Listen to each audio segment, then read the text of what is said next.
Hello बच्चों, चलिए प्रश्न को देखते हैं। प्रश्न है, निम्न में से कौन सा कथन सत्य है? विकल्प ए ओजोन ऑक्सीजन का अनुनाद संकर है। विकल्प बी ओजोन ऑक्सीजन का एक अपर रूप है। विकल्प सी ओजोन ऑक्सीजन का समवायवी है। और विकल्प डी ओजोन तथा ऑक्सीजन में कोई संबंध नहीं है। तो देखिए बच्चों, यहाँ पर बात करें प्रश्न की मुख्य अवधारणा की। मुख्य अवधारणा, तो बच्चों यहाँ पर समझे कि हमारे पास में जो ओजोन है, यहाँ पर जो ओजोन है, ये बच्चों यहाँ पर निर्मित होती है ऑक्सीजन से। देखिए किस प्रकार से, यहाँ पर ये ऑक्सीजन से यूवी किरणों द्वारा निर्मित होती है। यूवी किरणों द्वारा यहाँ पर ये निर्मित हो रही होती है तीन ऑक्सीजन, दो ओजोन के मॉलिक्यूल। अब बच्चों यहाँ पर हम देख सकते हैं कि जो ओजोन है, ये ऑक्सीजन का ही दूसरा रूप है।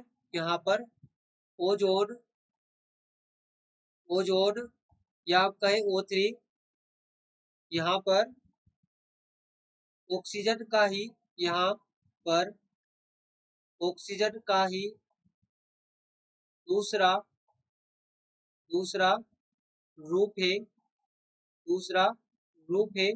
और बच्चों यहाँ पर अब बात करें प्रश्न में, तो देखिए क्या होता है, यदि एक ही तत्व के विभिन्न संरचनात्मक रूप है जो काफी अलग भौतिक गुणों और रासायनिक व्यवहार प्रदर्शित करते हैं। यहाँ पर एक ही तत्व के, एक ही तत्व के विभिन्न विभिन्न संरचनात्मक रूप, संरचनात्मक रूप जो कि जो कि काफी अलग, काफी अलग भौतिक गुणों, भौतिक गुणों और रासायनिक व्यवहार को प्रदर्शित करते हैं।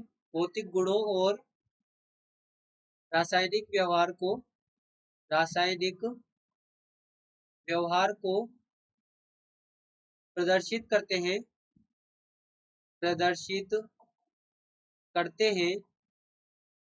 ये बच्चों यहाँ पर अपर रूप कहलाते हैं। अपर रूप, अपर रूप कहलाते हैं, क्योंकि बच्चों यहाँ पर जो अपर रूप है, ये जो ओजोन ऑक्सीजन है, यहाँ पर ओजोन में परिवर्तित होती है। और ओजोन के हम जानते हैं कि भौतिक गुण और रासायनिक गुण जो है वो ऑक्सीजन से अलग होते हैं। इसी कारण बच्चों यहाँ पर इन्हें अपर रूप कहा जाता है। हम कहें ओजोन और ऑक्सीजन के, ऑक्सीजन और ओजोन के भौतिक और रासायनिक गुण, रासायनिक गुण अलग होते हैं, अलग होते हैं।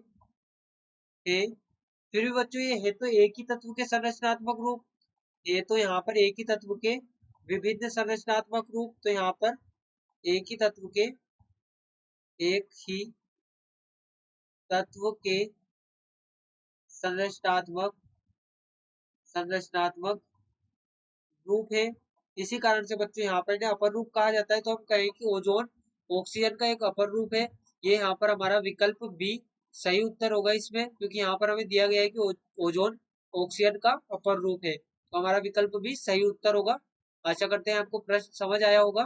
धन्यवाद।